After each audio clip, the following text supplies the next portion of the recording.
ఫలితాల లెక్కకు సంబంధించి మొత్తంగా అంటే లెక్క తేలుతూ వస్తుంది. మొత్తం 116 మున్సిపాలిటీలో ఎన్నికలు జరిగాయి. ఇప్పటివరకు అయితే మనం 65 మున్సిపాలిటీల రిజల్ట్స్ అయితే చూసాం కదా. కాంగ్రెస్ పార్టీ వీటిలో 39 స్థానాలు, బీఆర్ఎస్ 7 స్థానాల్లో ఉంది, ఫార్వర్డ్ బ్లాక్ కూడా ఒక దాంట్లో ఉంది. మరి బీజేపీ పరిస్థితి ఏంటి, ఎలా ఉందన్నది తెలియజేయడానికి మా ప్రతినిధి గోవింద్ సిద్ధంగా ఉన్నారు.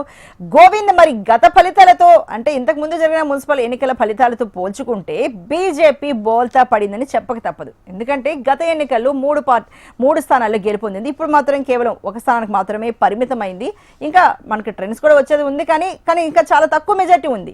మరి ఎందుకు బీజేపీ బోల్తా పడ్డానికి గల కారణాలు ఏమనుకోవచ్చు? కాకపోతే ఓట్లను మాత్రం చీల్చింది.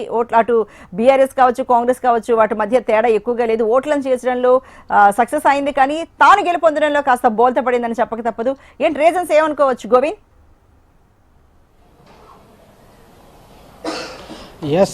ఒకసారి మనం ఈ యొక్క ఫలితాలను మాత్రం చూస్తే బీజేపీ మాత్రం ఆశించినది అంటే ఓవర్ కాన్ఫిడెంట్, అంటే చాలా అతిగా ఆశించినటువంటి బీజేపీ ఫలితాలు చూసే వరకు మాత్రం ఫలితాలు చూసి అయితే బీజేపీ నేతలు అయితే నిరాశ చెందిన చెప్పుకోవచ్చు. రాష్ట్ర వ్యాప్తంగా కూడా బీజేపీ అంటే వచ్చే ట్రెండ్స్ని బట్టి, ఎగ్జిట్ పోల్స్ని బట్టి చూసినట్లయితే బీజేపీ ఉత్తర తెలంగాణలో భారీ ప్రదర్శన ఉండబోతుంది. బీజేపీ బలంగా పుంజుకుంటుంది. అక్కడ బీఆర్ఎస్ను వెనక్కి నెట్టి బీజేపీ కాంగ్రెస్కు ప్రధాన పోటీదారుగా ఉందని ఒక ప్రచారం జరిగిన నేపథ్యంలో అదే కోణంలో కూడా బీజేపీ కూడా అంతే స్థాయిలో కూడా బీజేపీ రాష్ట్ర నాయకత్వం కానీ అదేవిధంగా కేంద్ర నాయకత్వం కూడా బీజేపీ మీద, అంటే ఇక్కడ ఉన్నటువంటి మున్సిపల్ కార్పొరేషన్ మీద ఫలితాల మీద బీజేపీ అయితే ఒక గంపెడ ఆశతో అయితే ఎలక్షన్ యొక్క బరిలోకి దిగడం అయితే జరిగింది. అయితే ఒక్క ఫలితాలను మాత్రం చూసినట్లయితే బీజేపీ అంటే తమ యొక్క కష్టార్జితం ఏదైతే ఉందో అంటే కరపత్రం ఒకవైపు, అదేవిధంగా ఛార్జ్ షీటు, అదేవిధంగా మేనిఫెస్టో, ఈ 3 విడుదల చేస్తూనే డోర్ టు డోర్ ప్రచారం చేశారు. అదేవిధంగా అగ్రనేతల భారీ బహిరంగ సభలతోటి అదేవిధంగా ప్రతిష్టాత్మకంగా తీసుకొని ఒక పట్టణాలు మున్సిపల్ కార్పొరేషన్లో ఖచ్చితంగా బీజేపీ గెలిచి ఆ బీఆర్ఎస్ కంటే ఎక్కువ స్థానాలు గెలిచి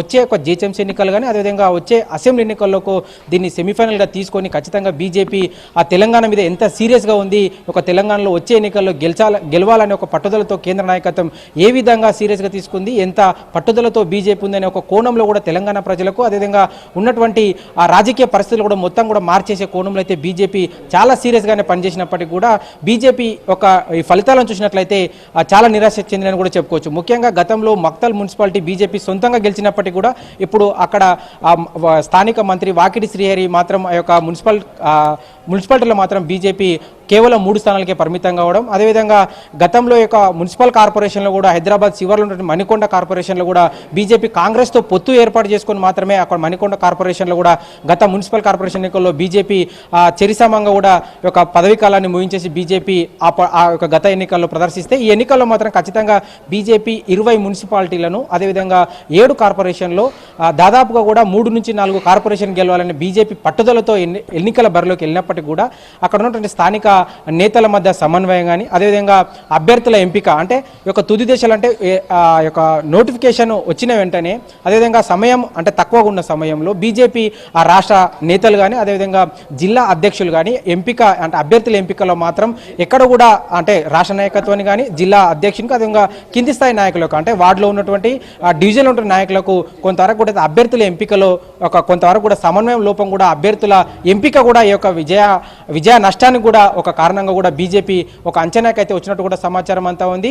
అదేవిధంగా ప్రచారం కేవలం అగ్రనేతల సభలకు మాత్రమే నేతలంతా కూడా సభల్లో పాల్గొనడం, ఆ యొక్క గ్రౌండ్ లెవెల్ అంటే కింది స్థాయిలో వార్డుల వైజ్గా కానీ డివిజన్లో కానీ బీజేపీ నేతలు ఏదైతే అగ్రనేతలకు ఆ సభలకు చూపించేటటువంటి ఆసక్తి ఇంట్రెస్ట్ కేవలం అంటే ప్రచారంలో లేకపోవడం కూడా ఒక కారణంగా కూడా బీజేపీ ఒక అంచనాకు వస్తున్నట్టు కూడా సమాచారం అంతా ఉంది. అదేవిధంగా బీజేపీకి ముఖ్యంగా కూడా ఒక హిందుత్వ బ్రాండ్ ఏదైతే ఉందో ఖచ్చితంగా హిందుత్వ బ్రాండు బీజేపీకి చాలా చోట్ల పనిచేస్తుందని అనుకున్నప్పటికీ కూడా బీజేపీ అంటే ఇది పట్టణాల్లో కూడా కేవలం అంటే బీజేపీకి చాలా చోట్ల పట్టణాల్లో ఖచ్చితంగా బీజేపీకి పాజిటివ్ ఓటు ఉంది, సాంప్రదాయ ఓటు ఖచ్చితంగా ఉంటుంది. కాబట్టి ఈ యొక్క ఉన్నటువంటి ఓటును ఖచ్చితంగా ఈ హిందుత్వ భావజాలంతో మరింత పెంపొందించి ఖచ్చితంగా బీజేపీ వైపే ఆ పట్టణ ఓటర్లను తీసుకెళ్లాలని బీజేపీ చాలా చోట్ల ప్రయత్నం చేసినప్పటికీ కూడా ఆ యొక్క హిందుత్వ దాన్ని కూడా ఇక్కడ ఈ ఎన్నికల్లో పనిచేయకపోవడం కూడా బీజేపీ విజయ నష్టానికి కూడా అంటే విజయ గెలవకపోవడం కూడా ఇది ఒక right. Thank you so much Govind.